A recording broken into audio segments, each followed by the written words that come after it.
They strapped a terrified 16-year-old boy to the electric chair. Years later, the real killer confessed. This is Samuel Carter's story. Welcome to Wealth and Wounds, where we tell the stories that history tried to bury. Stories of injustice, resilience, and truth. If you care about justice, equality, and exposing the systems that fail us, hit that subscribe button right now.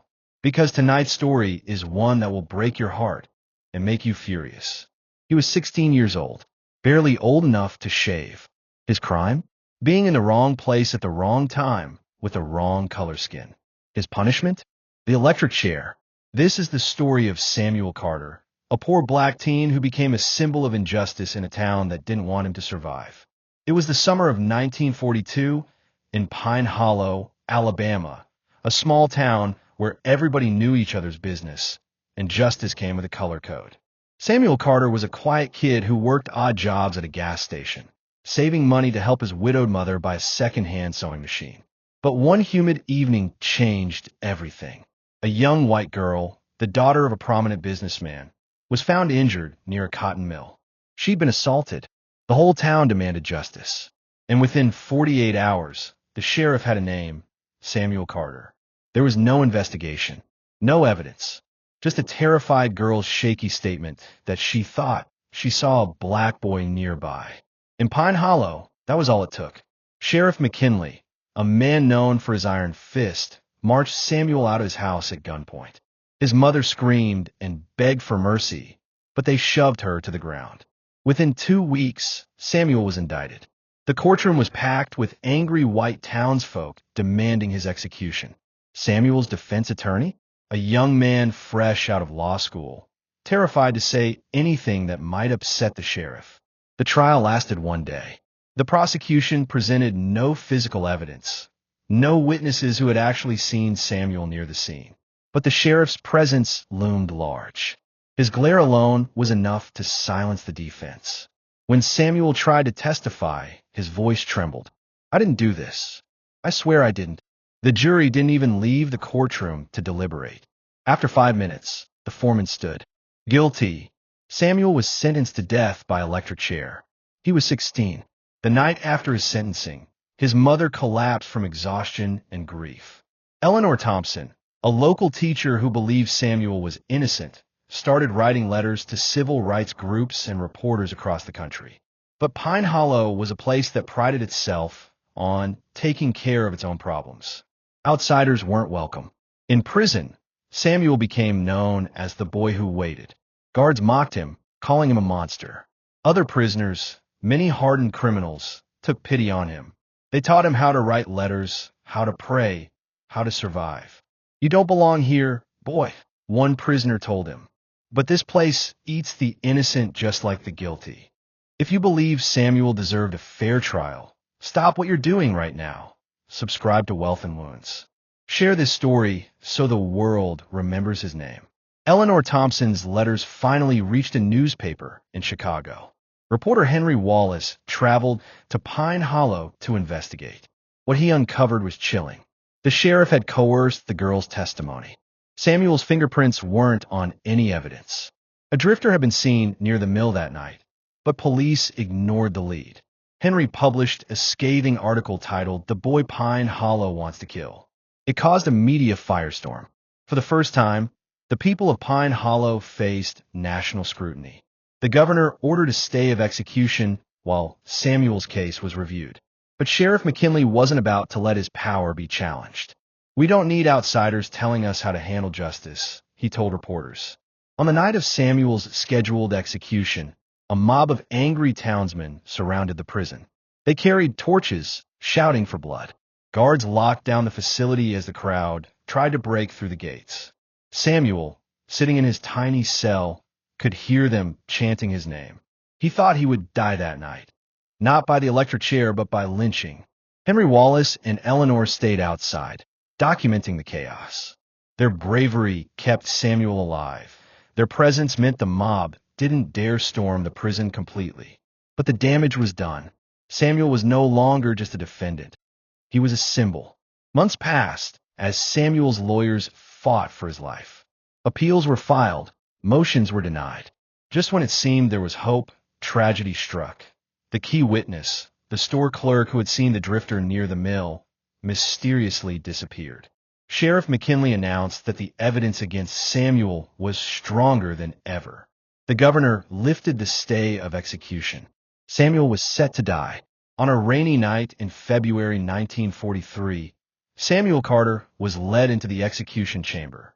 His hands trembled as they strapped him into the chair. The warden asked if he had any last words. "Tell my mama I didn't do it," he whispered. At 11:59 p.m., the switch was flipped. The room filled with the smell of burning flesh. Samuel was gone. 2 years later, the drifter, identified as William "Red" Haskins, confessed to the assault on his deathbed. Samuel Carter had been innocent all along. The confession rocked the state, but no one was punished. Sheriff McKinley retired comfortably. The prosecutor was promoted. The judge received an award for his service. Samuel's mother died shortly after hearing the news. Decades later, Samuel's story became a rallying cry for civil rights activists. His name was etched on memorials for wrongfully executed individuals. Eleanor Thompson, now an old woman, wrote a book titled The Boy Who Waited.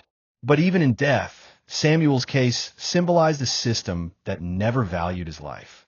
One summer morning, a young journalist visited Pine Hollow to research Samuel's case for a documentary. As she interviewed locals, she stumbled upon a dusty box in the courthouse basement. Inside were old letters, photographs, and a confession, not from Red Haskins, but from another man entirely. A man who had never been investigated. A man with connections to the sheriff's office. The journalist's hands shook as she read the final line. Samuel Carter was never meant to walk free. They had to make an example. And then she realized something chilling. Her car had been keyed with the word "leave." The story wasn't over. Maya wasn't from Pine Hollow. She'd grown up in Chicago, working her way through journalism school. When she read about Samuel Carter's wrongful execution, she couldn't shake the feeling there was more to the story. Her instincts were right. The dusty box she found contained yellowed police reports and signed affidavits and photographs that had never been entered into evidence. But the most damning thing was a handwritten confession, not from William "Red" Haskins, the man who'd confessed years later, but from someone else entirely, Deputy Frank Mallory. Mallory had died in 1963, but his note was chilling. "Sheriff McKinley told me to bury this case. Said the boy needed to pay. Said it would keep the peace." Maya's hands shook as she read the words. She knew she'd stumbled into a conspiracy bigger than one boy's execution. The moment Maya started asking questions, Pine Hollow turned cold. An elderly woman who remembered the trial slammed her door in Maya's face. The local diner refused her service. And one night, when she walked back to her rental car, she found the word "leave" scratched into the driver's side door. But Maya wasn't intimidated. She started digging through property records, uncovering that Sheriff McKinley's family had owned land near the cotton mill where the crime happened. That same land had doubled in value after Samuel's conviction, thanks to a development deal. This wasn't just about racism. It was about money and power. In an old photograph, Maya noticed something strange, a young man in uniform standing behind Sheriff McKinley. She zoomed in. The face was familiar. It was Judge Harold Atkins, the man who had sentenced Samuel to die. But the date on the photograph was from 1940, 2 years before the trial. They'd been childhood friends, business partners, and political allies. The trial wasn't just biased, it was orchestrated. Maya pieced together that McKinley's family wanted Samuel's silence to protect a white relative rumored to be the real suspect. That relative had since died under mysterious circumstances. But every time she thought she was close to the truth, something happened to push her back.